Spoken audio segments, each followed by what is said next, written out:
What's up, Mets fans? Welcome back to Talking Mets and Rob. How is everybody doing? While the continued saga between the New York Mets and Pete Alonso continue, there's been more and more news, rumors, and insight that the New York Mets might be eyeing one of the better first basemen in baseball in Vladimir Guerrero Jr.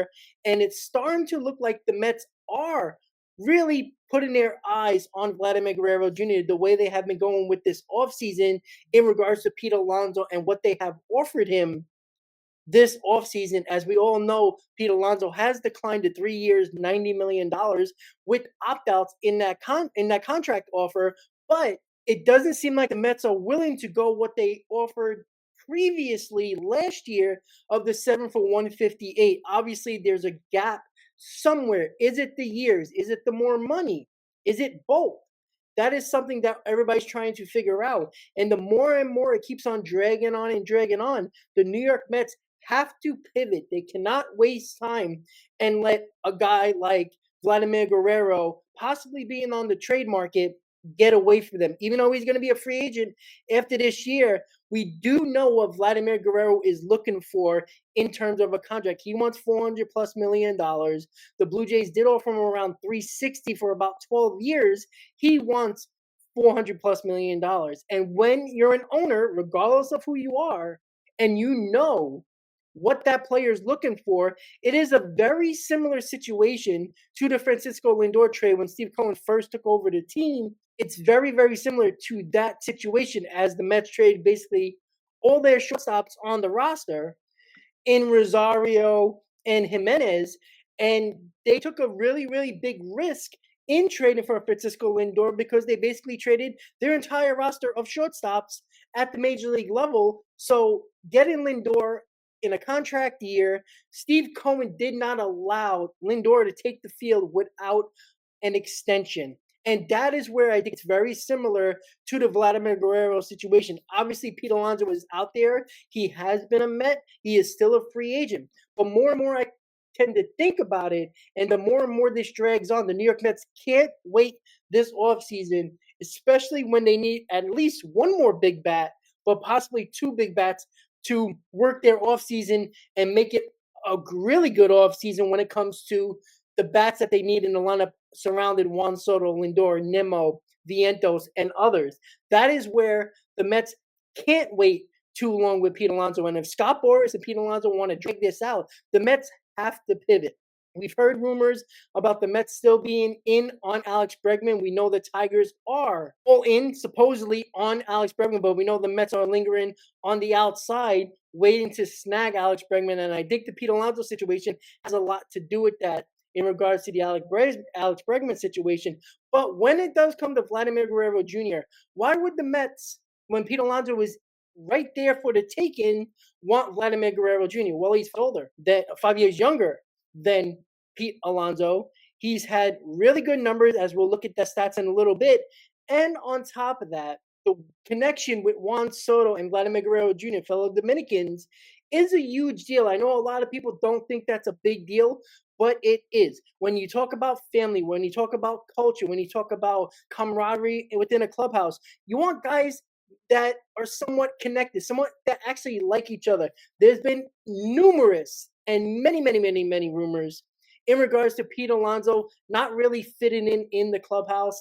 Obviously, when you win, a lot of things change that. Everybody seems like they're together, but it still seems like something is off when it comes to Pete Alonso and the rest of the team, right? Lindor took over the leadership, the captain role, so to speak, from Pete Alonso, not really willingly. Pete Alonso just wasn't doing the job properly, and Lindor finally took control over the clubhouse, over the team, and now Pete Alonso is kind of in the middle here, and I do wonder if that has something to do with it when the Mets are not offering him even the 7 year for 158 again, because they don't want to give him the long-term deal for whatever reason. If it's possibly the way he might age, possible the clubhouse culture, the way he might not fit in perfectly with a lot of the guys in the clubhouse, whatever it might be, the Mets are telling us that Pete Alonso is not worth 5, 6, 7 years. And that's why the 3 for 90 is out there. And who knows if they offered him something else and he didn't like that, maybe a fourth year for a little bit less money per year.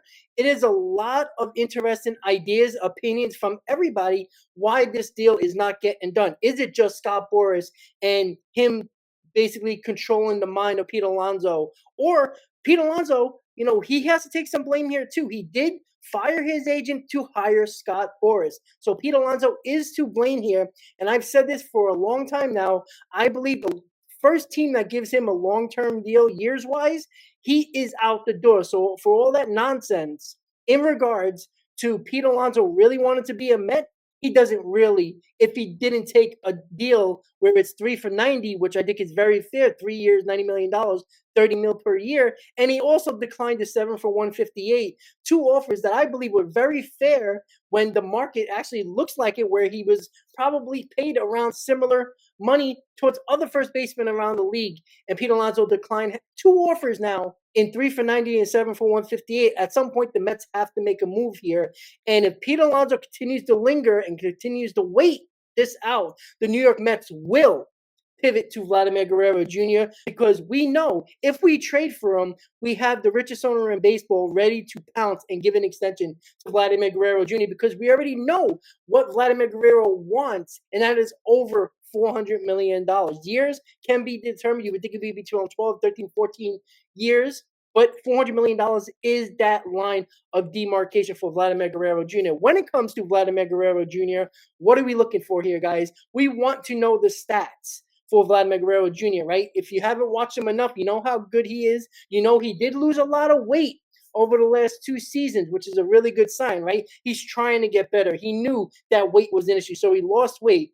And that is a huge deal when it comes to Vladimir Guerrero Jr., and it paid off in his stats. And looking at his career stats, he is a 288 hitter, which is huge. He is a 288 career average hitter. I know a lot of people don't care about the average, but I do, especially a guy that can easily hit 30 plus home runs, and that is not an issue, right? He hit 48 in 2021, 32 in 2022, 26 in 2023, and 30 in 2024.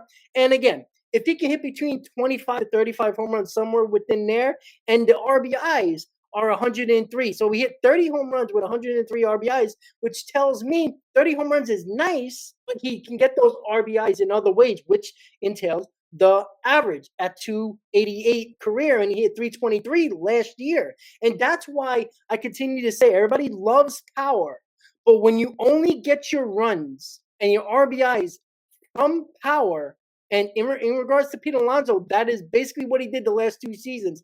In his career, he has a hard time getting those runs in if they're not home runs. He doesn't hit a home run, he doesn't get those runs in. Vladimir Guerrero, on the other hand, he does not need to hit the home runs to drive in those runs. That is a huge difference. There's a huge gap. If you just go by last year, it's basically a 100-point difference in average compared to Pete Alonso and Vladimir Guerrero Jr. That is a huge gap. I'm not saying that Pete Alonso is going to hit 212, but even if he hits 250, it's still 60, 70, 80 points lower than what Vladimir Guerrero provides with his at-bats. That means he provides better at-bats when he's at the plate. That is a huge deal. And on top of that, he's 5 years younger. That has to be taken into a thought process when you're David Stearns, when you're Steve Cohen. And that is where the Mets are kind of between a rock and a hard place.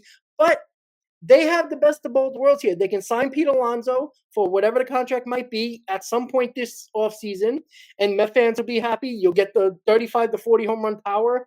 Hopefully that average goes up, back up to 250, 260 with Pete Alonso. We hope that happens. Or the Mets can pivot to Vladimir Guerrero Jr., who's a 288 career average hitter with 30-plus home runs, and you still get that 100 RBIs despite needing 45 home runs to do so. That is where the Mets are right now. So in regards to the stats, it's just a really good damn player.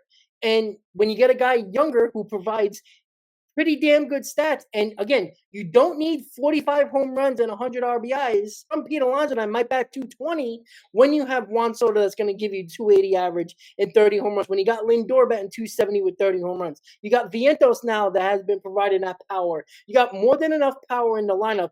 You also need more guys to drive in those runs, and you also need guys that just doesn't hit home runs, and that is the way they get their RBIs. You need other ways to get runners in, and average is starting to become again an important factor here. And that's where you have to look at Vladimir Guerrero Jr. He's a better defensive first baseman than Pete Alonso. Statistically, he is. Analytically, he is.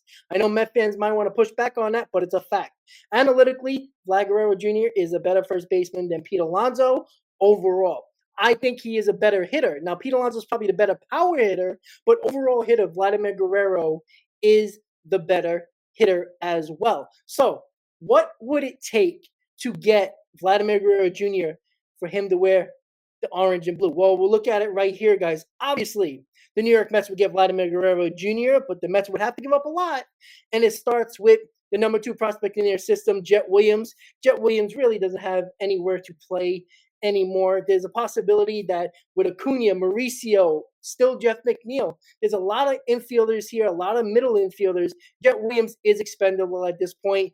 You got to give him up. Next one is Ryan Clifford. Now, a lot of people were talking about Ryan Clifford being a first baseman of the future if the Mets don't re-sign Pete Alonso, but with Vlad Guerrero here, and basically Ryan Clifford's a few years younger, it's not that much of a difference here. And Vlad Guerrero Jr. has already proven you got to give up the number 4 overall prospect in Ryan Clifford that you got for Justin Verlander at that moment. But it's not done. You got to also give up Jonah Tong, who's your number 10 overall prospect, who just lit up a lot of eyes last season in the minors. He is one of the guys I really don't want to give up as a pitcher, but you got to give to get. And Jonah Tong is one of those guys you have to get. So you got to give your number 2, your number 4, your number 10, and of course throw in a little major leaguer here where a guy that can be in the starting role in the back end of the rotation in Tyler McGill, or a long man in the bullpen as well. So Jet Williams, your number 2 prospect, Ryan Clifford, your number 4 prospect, and Jonah Tong, your number 10 prospect, along with starting pitcher Tyler McGill, is what would get it done for Vladimir Guerrero Jr. That is the trade proposal that I believe can get it done for Vladimir Guerrero Jr.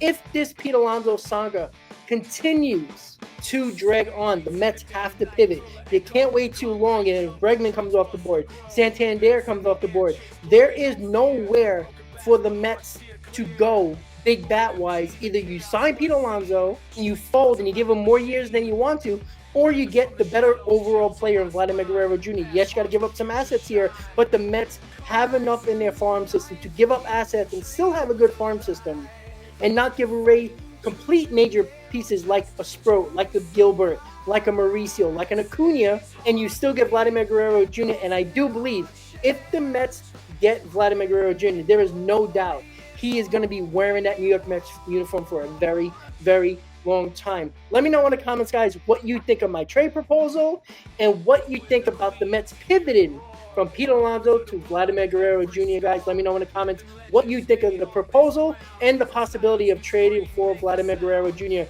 if this Pete Alonso saga continues to drag on for the New York Mets. Well, thank you guys for watching, and as always, Met fans, let's go Mets.